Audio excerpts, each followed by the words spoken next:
So thank you for joining us for the fourth and final VOCA 101 that we're going to be hosting this month. And we are going to go over um, a lot of the changes that have occurred with the GMU unit, as well as some findings that we um, incurred after some audits that we received to our VOCA federal partners, and some of what those requirements what those requirements look like for us. And we'll talk about the quarterly reporting because that piece is what's changing. Um, Feel free to raise your hand or take yourself off mute if you have any questions. I'll go through the presentation, and yeah, it should be pretty quick. So my name is Carla Delgado. I'm a management analyst for the grants management unit. And we're here for VOCA 101. So like I mentioned, the agenda is going to cover some of our GMU updates, your agency points of contact, the different grants that the whole unit oversees now, the different audit results and corrections that we have to make. And then we're going to talk about the Improve tool, which is a free online survey system that OVC is asking us to share with our recipients. And victims service provider directory. This is a new requirement for this year, and hopefully a useful tool for everyone. And an overview of VOCA. So as far as our update, if you have been with DCFS and received DCFS grants for a while, you will have known that we were once one unit, and then they decided to split us up and make us child welfare and victim services specialty units for grants. But that has changed, and now we're back to being one unit. So with the restructuring of coming back together, our team has grown a little bit because we have more staff from both sides, and we've had some positions that have become vacant and other people who have been promoted. So our social services chief 3 is Yana Anaya, and I am the management analyst, and I work closely with Yana, the programmatic side of things, as well as ensuring that the fiscal is going smoothly. We also have John Aragon, Michael Guerra, Michaela Tran, and Sharon Usher. They are the grant analysts who review and process all of the RFRs every month, as well as provide any programmatic questions that anyone might have. But like I mentioned, we do have a couple vacancies. So we have a grants and projects analyst 2 that we're looking to fill, and 2 social services specialists 2. And those can be seen on the the state of Nevada jobs posting website through the link here. Please note that Elena Espinoza and Christine Holbert are no longer with the DCFS GMU. And so if you can remove them from your emails, we'd appreciate that. We noticed that some agencies would email directly to their grant analyst. And when we have these vacancies, we don't have access to those former email accounts. And so it's really hard for us to know what was in there and what we missed because they weren't going to the main inboxes that we all have access to.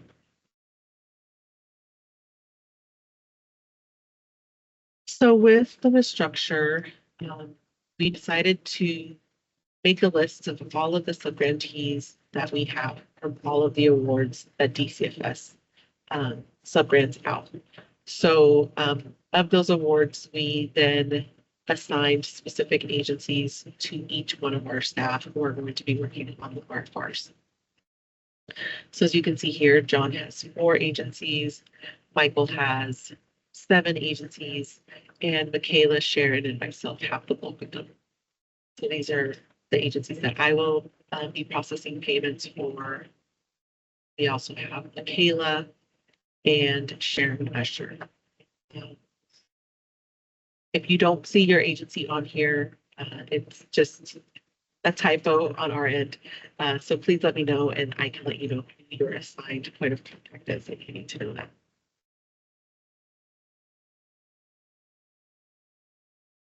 So one of the things that we're doing different for our victim services is we are now asking agencies, um, just people to enroll into a listserv if you want to receive information in regards to any of our notice of funding opportunities that are distributed by DCFS.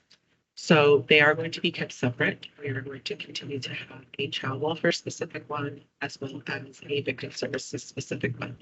So if you want to enroll in those listservs and get the email as soon as we release those notice of funding opportunities, please enroll through these links. And I'll drop them in the chat as well. That way you can get those notifications.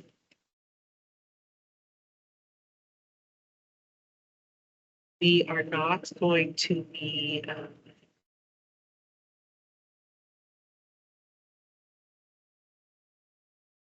so other than the list of people that we have in each one of these listservs, we won't be emailing the information out any other way for notifications, but they do live on our website. So if you go to dcfs.ma.gov, under programs and go into GMU, you'll see the notice of funding opportunities that are open and available at the top of the page.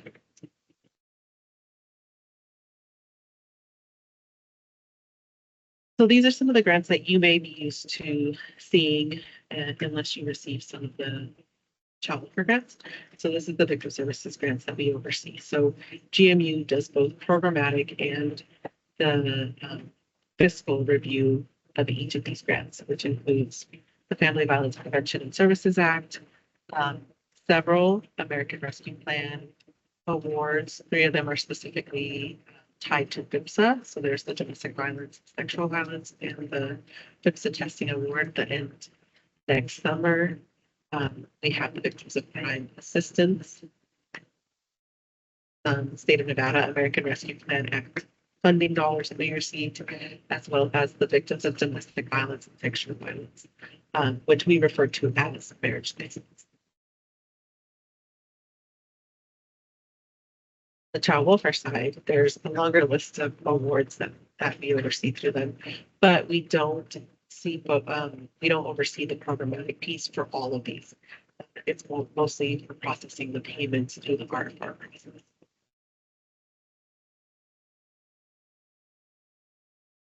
So there's a lot of foster care grants, ETV, which is education and training vouchers for youth who are going into college after exiting foster care, some system of care grants, and then we have our Title 4B and Title 4E awards.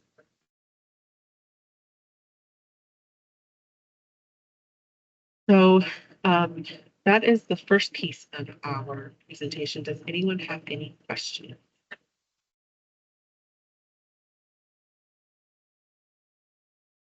So now we're going to go into some audit results and corrections. In this last year, 2024, we've received 2 federal audits through OBC, reviewing our different files. We had specific agency reviews, and out of that, we had some results and corrections that we needed to implement. One of the other things that we did notice as well at the beginning of this awards fund or funding season was that some of the NOSAs were incorrect. And so your agency may have been one of the agencies that we had to update or re-sign the NOSA, or maybe even update your budget or scope of work. So with the NOSA corrections, one of the things that we did not do great at the beginning was to inform the agencies why the corrections needed to be done. We were trying to implement the changes as quickly as possible to try to delay any payments, and unfortunately things just kind of blew up and we were not able to make it as smooth as a transition as we wanted it to be. So we apologize for that, but we will be timely in our request, and then also provide more information to our recipients so that you will know why requesting these changes. So none of the changes were because of anything the agencies did. It was really a typo that our staff had done on those doses. And if you recall, if you're the person who does sign those doses, you'll see that there's a lot of grant language on there. And one of the things that we need to ensure is correct is this FAID number as well as the federal grant number. And so what happened was what a former person had listed was an incorrect grant number. And so with the incorrect number, that kind of caused a lot of issues in regards to whether or not there's funding available in that funding source to be able to pay and reimburse those payments. So we had to ensure that all of the doses were correct and that the finalized versions were the correct versions that we're saving in order for us to be able to process your payments and not have any issues in the future.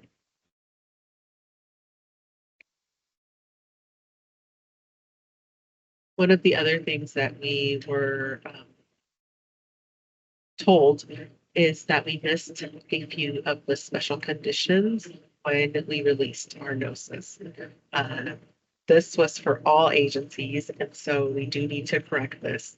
And what we're doing is we're going to be sending out, you should have received an email from me earlier this afternoon with all of the information as far as any of the links that we're going to be discussing today, as well as the special conditions acknowledgement form that we are asking you to sign, and a copy of the presentation.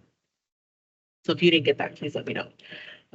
But the special conditions, we missed a couple of the special conditions. There's normally about there's normally about 40 with each award, and they change year after year because depending on the funding year that we are subgranting out, we have to go with the special conditions that were in place for that funding pot. And so we're in 15 POVC-22-DG this year, and some of the special conditions that we missed were these 8 listed here.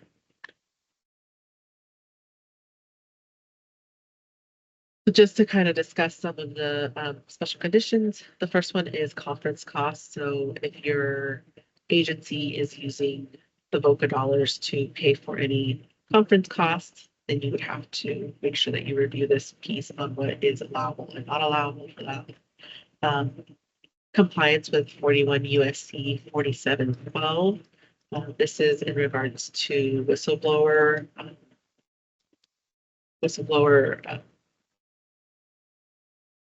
protections, I can't think of the word, and what that entails. And then we have encouragement of policies to ban text messaging while driving. So for anyone who receives DOJ funding, the encouragement of policies to ban text messaging while driving is pursuant to Executive Order 13513.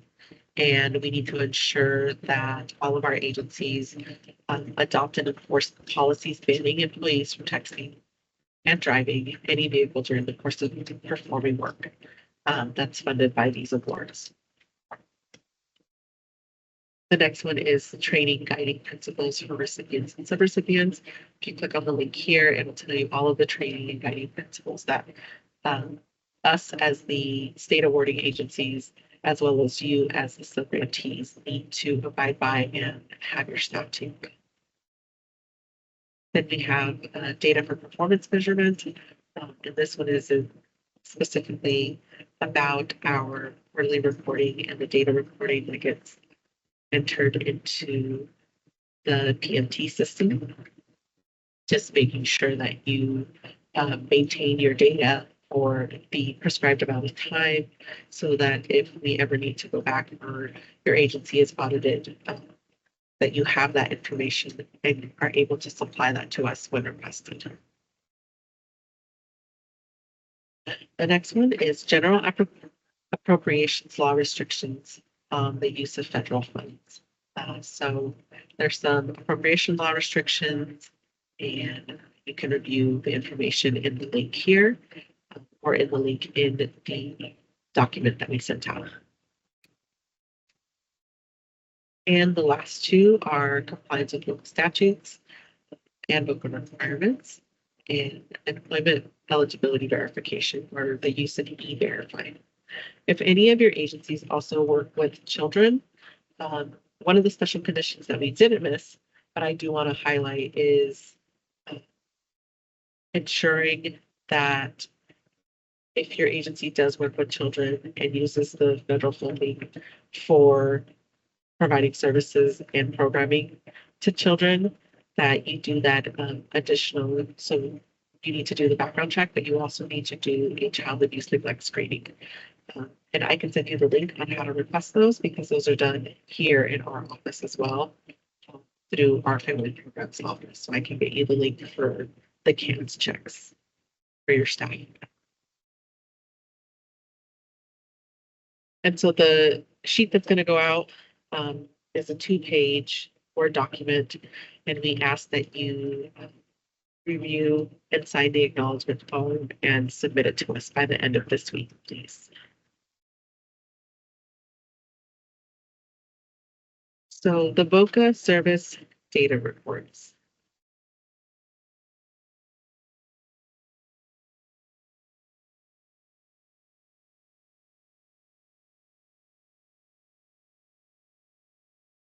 Oops, we can view it together.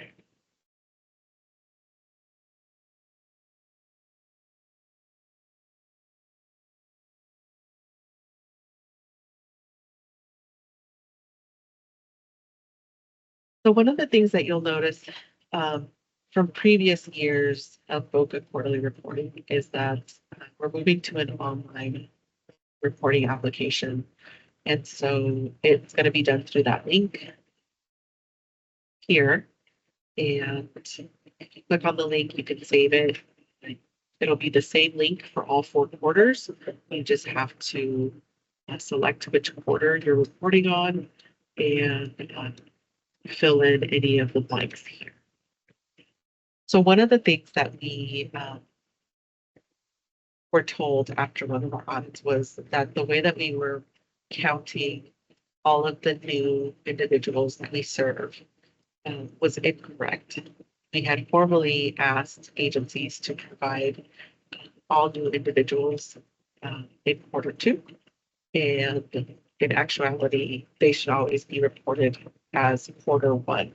So the reason that we had identified quarter 2 was so that we would match the federal fiscal year, which runs October through September.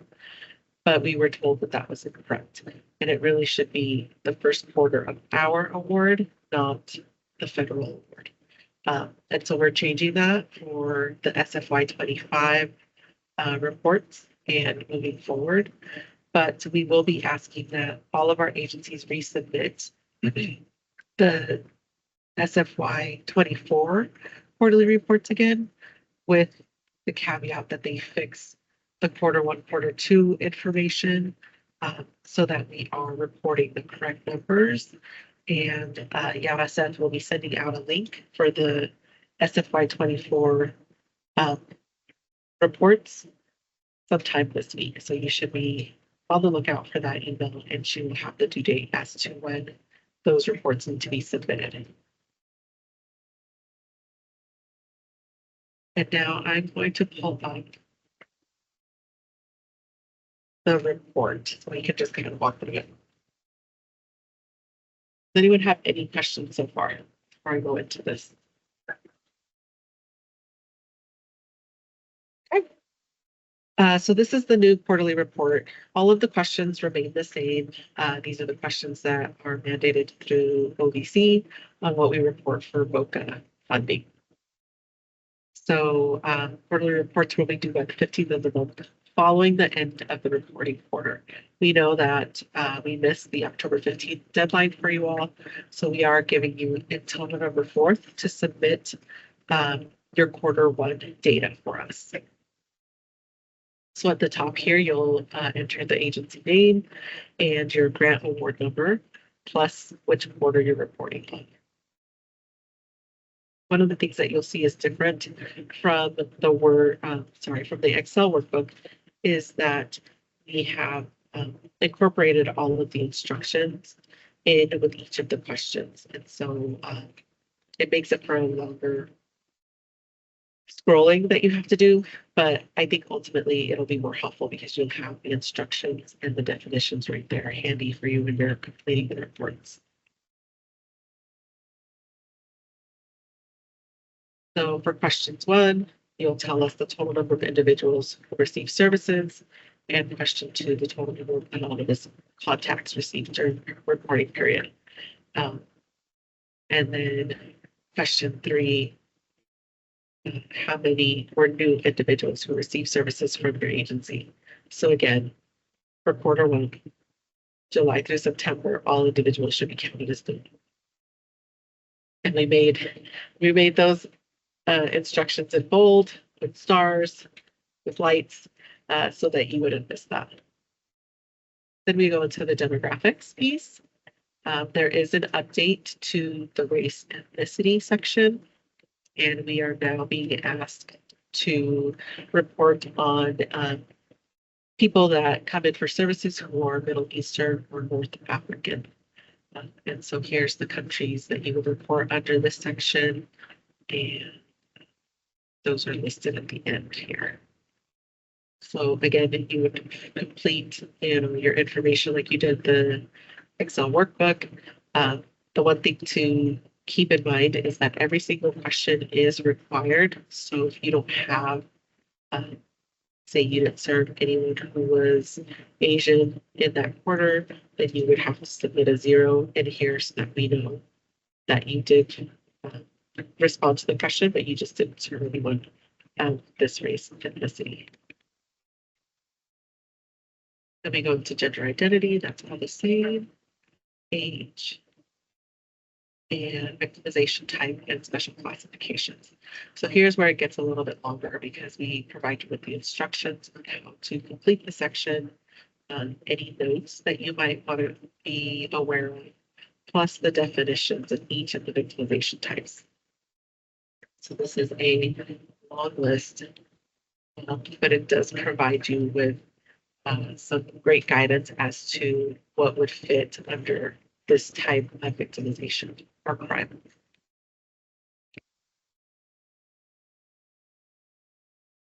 We did have someone ask about bullying. So here it says that it's negative acts committed by one or more children against another child. And we had someone ask, well, what about bullying against other adults? And so if you look at the very bottom here, it says similar conduct conducted by an adult against another adult would likely be considered stalking or harassment. So just keep a mental note that bullying is for children, stalking harassment would be the adult version of that.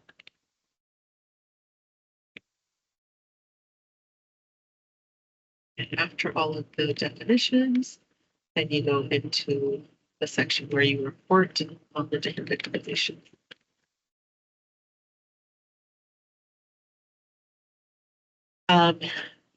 Again, because it's not an Excel workbook, the math that we had in the formulas to be able to identify whether or not the math was correct is no longer going to happen because this is an Excel spreadsheet.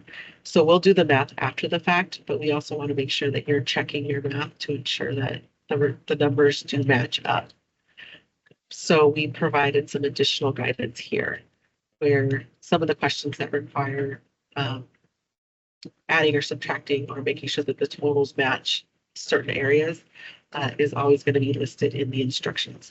So for this multiple victimizations question 5B1, it asks how many victims presented with more than one victimization during the quarterly reporting period. So for this number, that would be the sum of questions 1 and 2. So 1 and 2 at the very top, and then you subtract that total in question 5A28, which is the one right above here.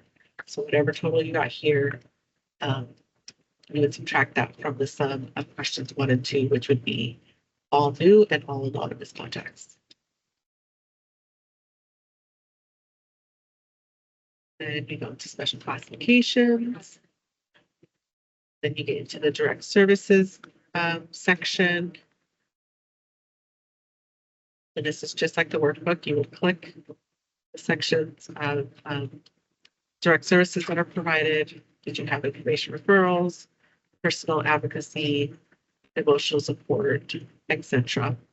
And then we go into this section. Okay, let's see.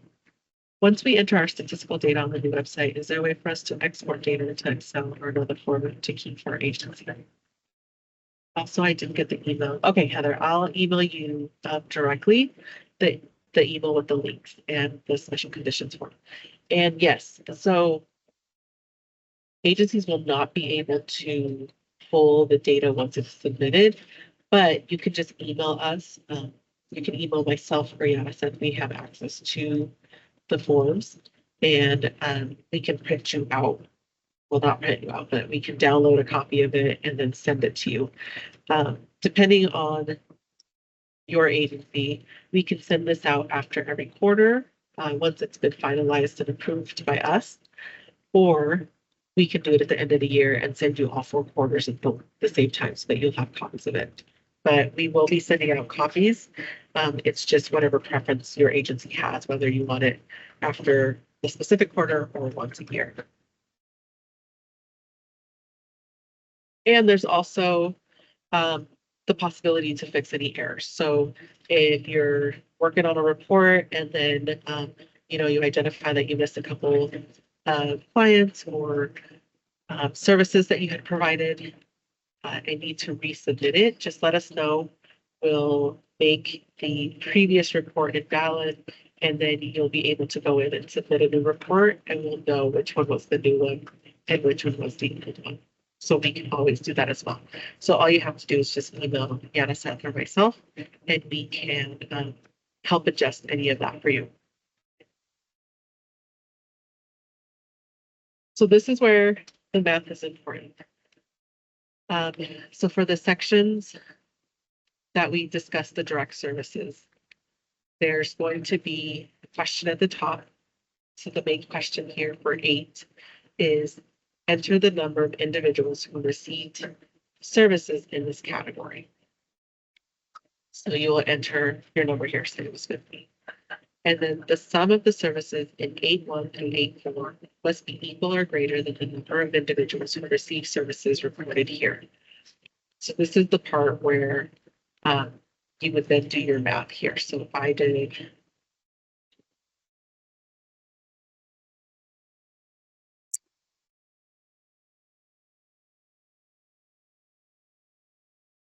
so this obviously, my numbers here do not equal the 50 that I reported at the top.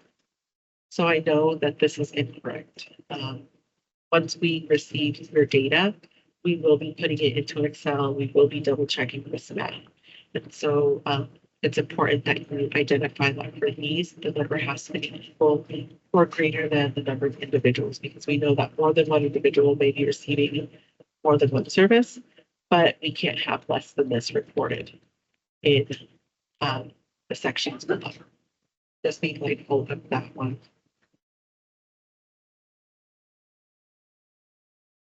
And then you go to personal advocacy and accompaniment, and it's the same thing. So you say number of times that people were provided, the people that received the services was 50, so you have to make sure that you're reporting on these 50.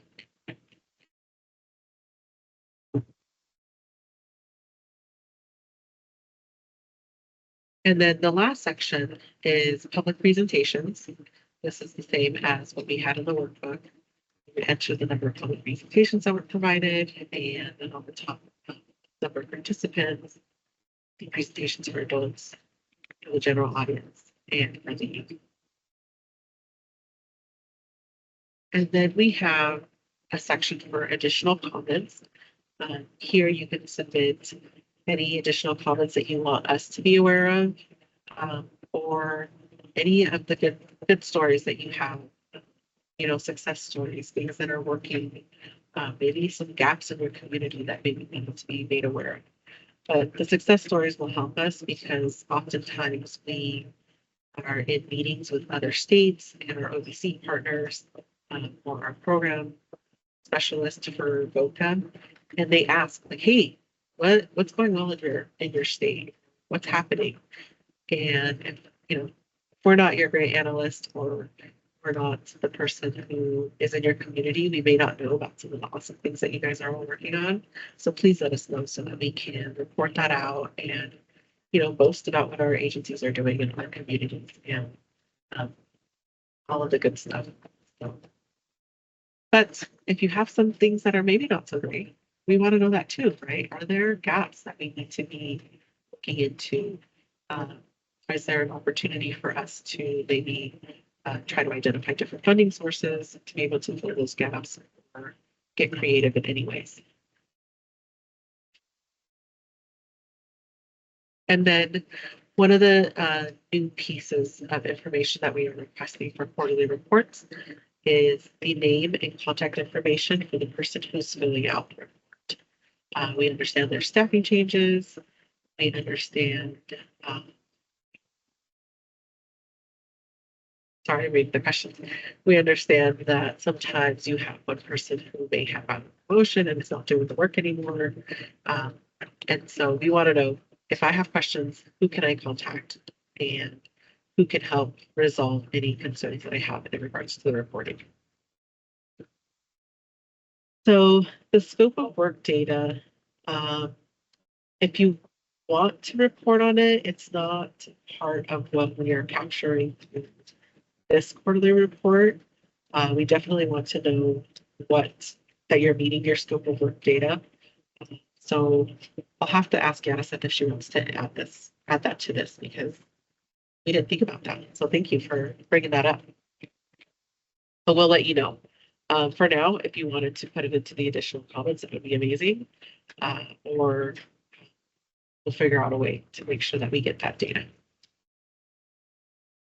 And then you click submit form and it goes into the internet and we get it and then we can download it into an Excel spreadsheet.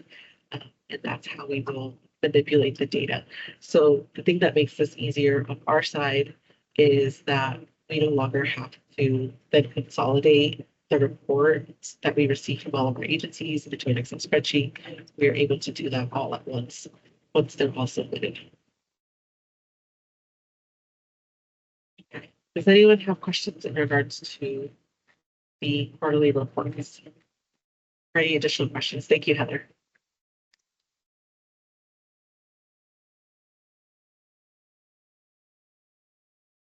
Okay. Continue on. So the next couple of slides just go over what I discussed, but they're like screenshots as to how we want the information to be reported. The Middle Eastern and North African request, the multiple victimizations and how the instructions on the notes work, the different victimization types, special classifications, and all of the definitions for these. The multiple victimizations and the math that's required here. Again, direct services.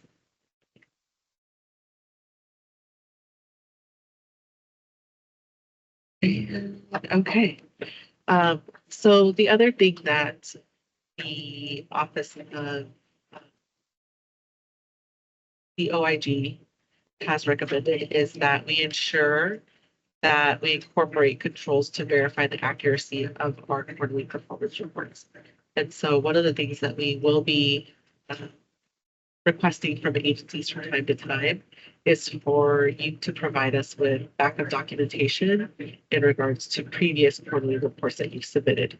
We want to be able to tie your backup information to the numbers reported so that we know that the numbers have been verified, that we are accurately reporting, and that we're meeting the goals of what your project was for that year. So please ensure that you are keeping copies of your internal information so that if you are being reviewed, we will be reviewing a few agencies every month. And all of our high-risk agencies will have to provide backup documentation monthly to us. But if you're one of those agencies that does not have to, we will be putting you into a queue where we review your agency's further reports, and we do that internal deep dive into the records.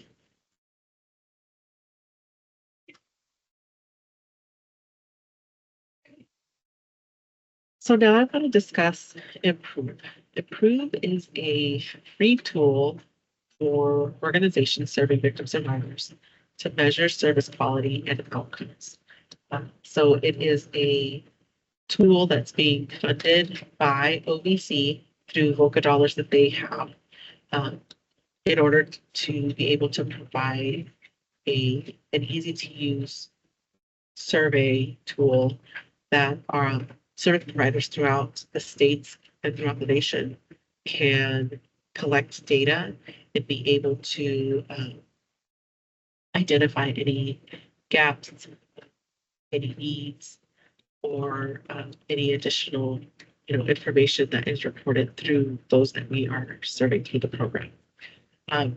This is not only open to VOCA recipients, it's actually open to anyone who is in a victim survivor agency. And if you wanted to, have another, if you know of another agency who maybe did not receive VOCA dollars that could benefit from this, we are hosting some free webinars, and the people at Improve are here to answer any of the questions that we might have. There are a couple of states, so this is fairly new. We learned about it at last year's VOCA conference, and then again at this year's VOCA conference. And so there's a couple of states that have already implemented this, one being Georgia and the other one being Tennessee's ready to roll this out. But we really want our agencies here in Nevada to test it out, see what works, see what kind of data we receive through it, and then with the information that we are able to collect from agencies who are participating, we can then decide whether or not we want to make this as part of what is a requirement through VOCA. Because this is kind of being pushed through and highlighted by OVC, that might be the move that we're going towards, where they want everyone to participate and improve, but at this point, it's not a requirement. It's not something that has to be done. So we do ask that if your agency is able to, go check out the Improve website, participate in some of those webinars that we are scheduling, and participate in those office hours. So there is an office hour tomorrow, I believe at like 10. And I included the link in the email that I sent out.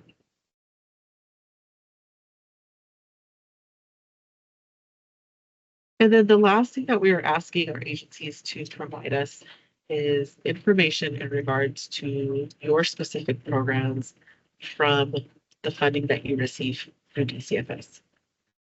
So if you're an agency that already receives child welfare services, this may sound familiar because Gaddison started this last year, and she had asked all of her agencies that she funded through child welfare funds to submit in program information so that we can develop a directory that will hopefully be a very useful tool, not only for the public to find out what we fund and what programming is out there from the state, but also for referrals for our agencies to work together and to get to know some of the things that, for one, the different funding sources that DCFS oversees, but what's out there in your community and what services can you refer your clients to when necessary. So I will list that. So it is totally different from Nevada 211. This is something that we host internally here at DCFS because it's specific to just our funding. And I'll pull it up for us.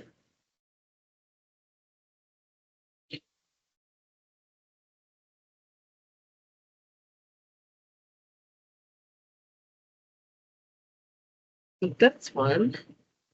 So this is our DCFS website, the public website. If you go to dcfs.me.gov and then click on programs and GAU, it'll bring you to this page. So as you can see, the notice of funding opportunities are at the top. We have some helpful links at the side. And really the page just kind of goes through and talks about each one of the awards that we oversee and what the performance period is and when you can expect a posting date for applications. And then in the important links here, you will find information in regards to a copy of the grant instructions and requirements if you need one. A link to the victim services grants. They're still separated, but we will be combining the website to one. The grievance process, the VOCA needs assessment, and some civil rights training. And then here is that service directory.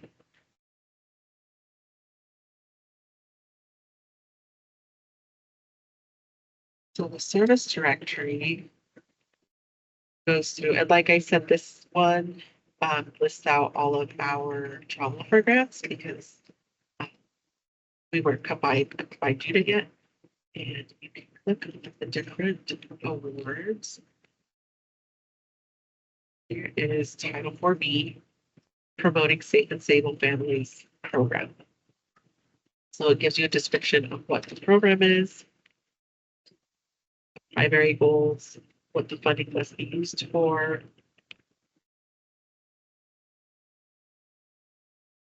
what services were designed to be funded through the funding source, and the service areas. So of the agencies that we fund, these are the areas that they serve. And then here's a list of all of the funding. So grantees, it gives you the agency name, services provided, and the service areas that they cover. So what we're going to be asking is that your agencies submit basically this little snapshot here. So we're going to get a description of your agency, address, website, contact information, agency information, just a quick blurb, what your agency does, contact information, your service area, and then the specific contact person if it's separate from the agency contact on the programming that's done through that funding source. And then the types of services that your agency provides with that specific funding. So if you receive, say you receive marriage license, VIPSA, and VOCA, we will be asking that you submit one for each funding source. We believe that a little bit of additional work at the beginning will help us to build out something that will be very useful for our agencies and for our programs here through, the Family Programs Office and other people we work with throughout the division. The link will be another online form. You'll tell us which funding source you receive, the sub-award number, and then complete your information here. And then this is the information that we're going to use for the directory. So the goal is for us to have an updated directory with the victim services information listed by the end of this year.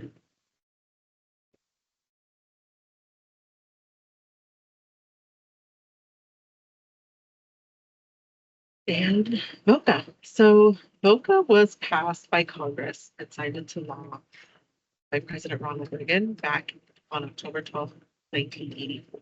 So it's been around for 40 years. This established the Crime Victims Fund. So dollars are deposited into the Crime Victims Fund, which comes from criminal fines, penalties, bail bonds, and special assessments collected by the federal government.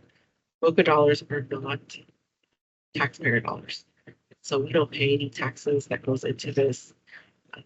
It's really from anyone who has been convicted of a federal crime. So this is large, like tobacco lawsuit money type funding. And then any other federal crimes that have occurred and people have to pay, that goes into the crime victims fund. Every year, the OVC sets an amount, or actually Congress sets an amount that they cap how much is going to be sent and appropriated to VOCA so that states can apply. States are awarded the VOCA grant on a formula based off of population. And so we really don't have a say as to how much we're going to receive. It all depends on the cap for that year and what our population's numbers show, and then how they do the funding through that on their formula. We have to apply for this every year. So we apply, I believe, at the beginning of the year for the next year's VOCA funding to come to the state. Our target population is one of the requirements is that we have to allocate a minimum of 10% of our victim assistance grants funds to some priority categories. So this year, the 4 priorities include child abuse, that's sexual and physical, adult sexual assault, domestic violence, and previously underserved. And so the previously underserved is a long list. And this list can change, or sorry, the top 4 priority categories can change from year to year depending on the different needs and gaps that we've identified. And one of the things that we know that we want to focus on is reaching our rural providers, because we know that the need in the rural is much different than the need in our urban areas. And that is the end of my presentation. Does anyone else have questions?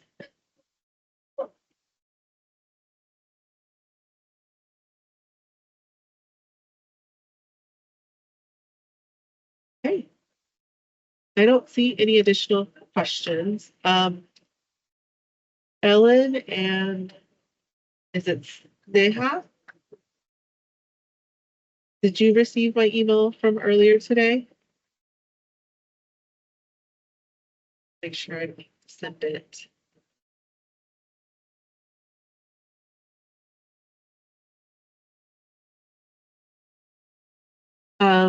Okay, so the special conditions form does need to be filled out by all agencies because it was part of what should have been signed when the agency received the NOSA, or the notice of subaward. Ellen, is that a no? Okay. So Ellen and Heather, I will send those emails out right now, and you'll have a copy of the special conditions, the presentation from Improve, as well as the information for the upcoming office hours for Improve, and all of the links for all of the submissions that we're asking you to send us within the next couple of weeks. So if you have any questions, please feel free to reach out at any time. We're here to assist you in any way we can. You know, if there's something that in regards to allowability for anything, we can always reach out to our federal partners and get those questions answered as well. So thank you for joining me this afternoon. Have a great rest of your week.